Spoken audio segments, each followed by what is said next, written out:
Apabila kita sudah baca amalan-amalan penangkal musibah, tapi musibah masih saja terus datang, bagaimana sikap kita sebagai muslim?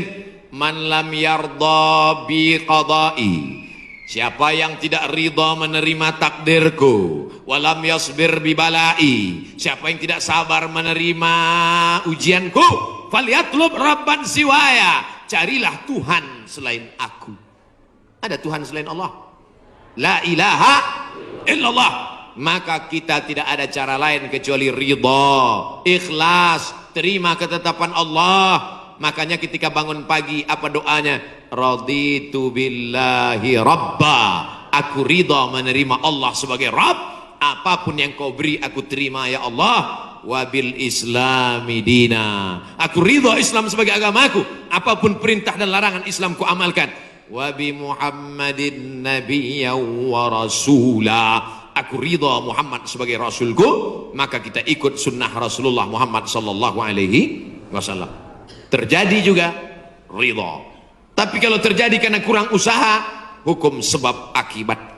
Sudah disimpan uang di dalam dompet, dompetnya dikunci, dompetnya dalam laci, lacinya dikunci, lacinya dalam lemari, lemarinya dikunci, lemarinya dalam kamar, kamarnya dikunci, kamarnya dalam rumah, rumahnya dikunci, rumahnya dalam komplek, kompleknya dikunci. Hilang juga.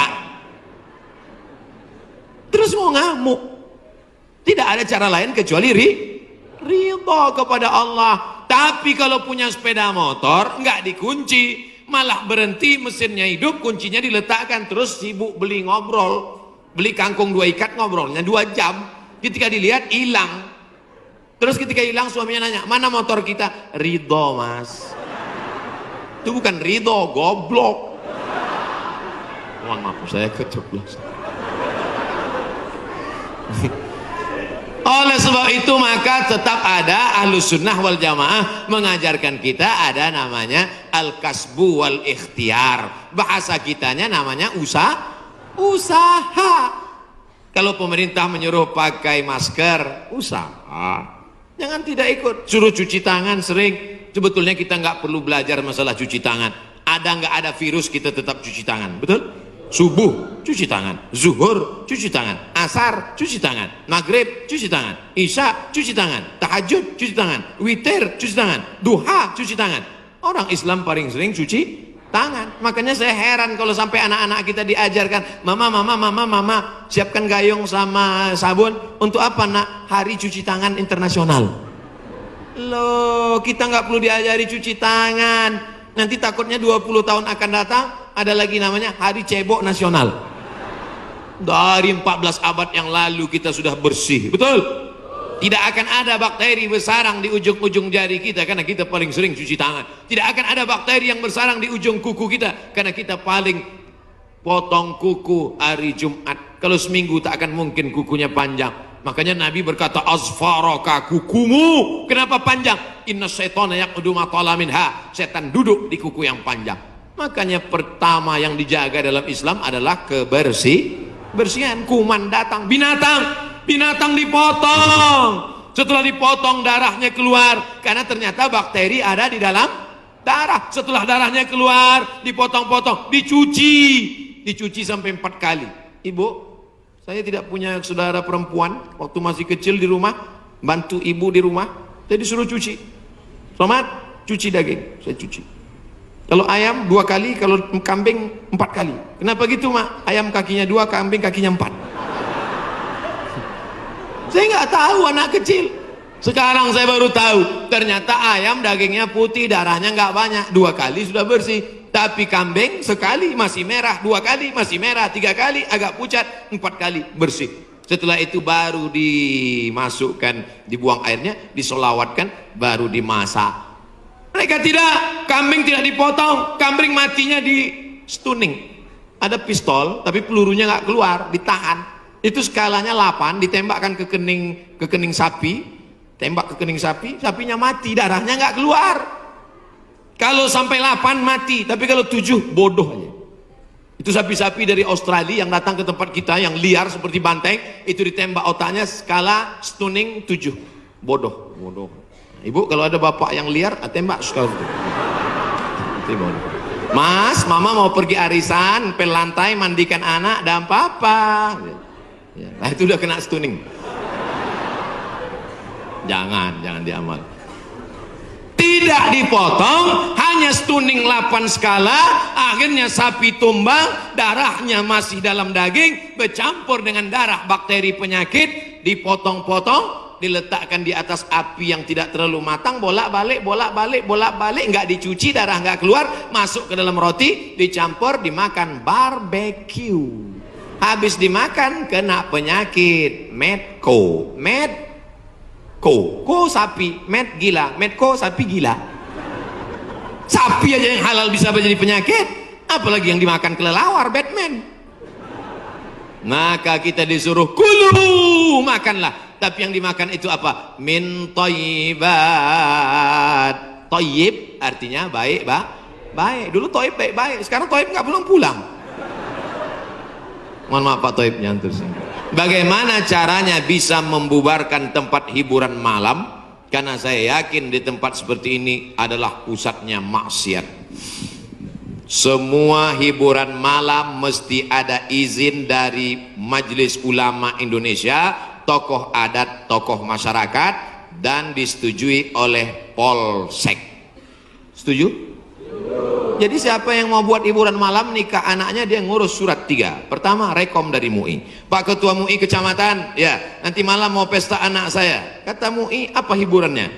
Ada keyboard tunggal. Lagunya apa? Ini lagunya, ini pulang-pulang berbadan 2. Jangan. Berubah sama selawat. Setelah MUI setuju, datang ke tokoh adat Sunda. Ini Pak tokoh adat, apa lagunya? Ini lagu ya, buat satu lagu adat yang mengingatkan supaya kita tetap menjaga adat sopan santun. Oke, tambah lagu religi satu, lagu adat. Datang ke Polsek, Pak Polsek, oke setuju, jam 10 tutup. Bisa apa nggak bisa? Bisa. Jangan suruh saya datang ceramah ke situ, nanti mereka sudah mabuk baru datang saya, assalamualaikum. Nggak bisa. Ini amar ma'ruf nahi mungkar ini bukan cuma tugas ustadz, tapi tugas kita bersama. Di masjid ustadz menyampaikan ceramah, bapak ibu memfasilitasi, anaknya nikah, perbuatannya baik, sakral, menghalalkan yang haram, tapi dalam itu dia sudah melakukan perbuatan haram, menyediakan narkoba, menyediakan pesta sampai malam. Insya Allah kalau sepakat yang 3, polisi, tokoh agama, tokoh adat, DPR tingkat kabupaten provinsi, peraturan daerah, pesta keramaian hanya boleh sampai jam 9 malam. Lewat dari itu pengawasan polisi boleh menangkap. Bisa atau tidak bisa? Bisa. Makanya kita harus berjamaah menangkal ini semua. Insya Allah kalau sudah orang-orang masjid duduk memilih wakil-wakil rakyat yang juga peduli, maka akan terwujud negeri kita tetap menjadi baldatun thayyibatun wa rabbun ghafur. Makanya sebarkan pengajian. Siapapun ustadz yang datang ngaji, Ustadz Jujun Junaidi ngaji, Ustadz Abdul Somad ngaji, Ustadz ngaji, datang, duduk, diam, dengar. Ada snack, makan. Nggak ada, istighfar.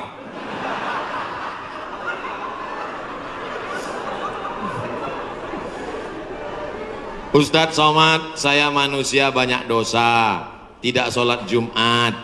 Kenapa nggak sholat Jumat?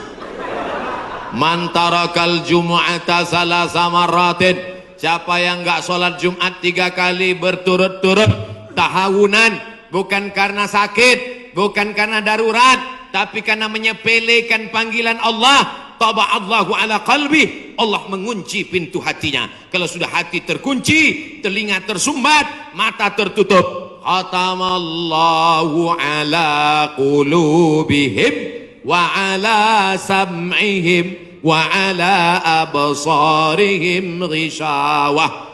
3 kali sholat Jumat kau tinggalkan, Allah mengunci pintu hatimu. Siapapun yang ceramah tak akan masuk ke telingamu. Na'udzubillah. Saya ingin bertobat dan sudah menjalankan taubat, maka sholat Jumatlah engkau.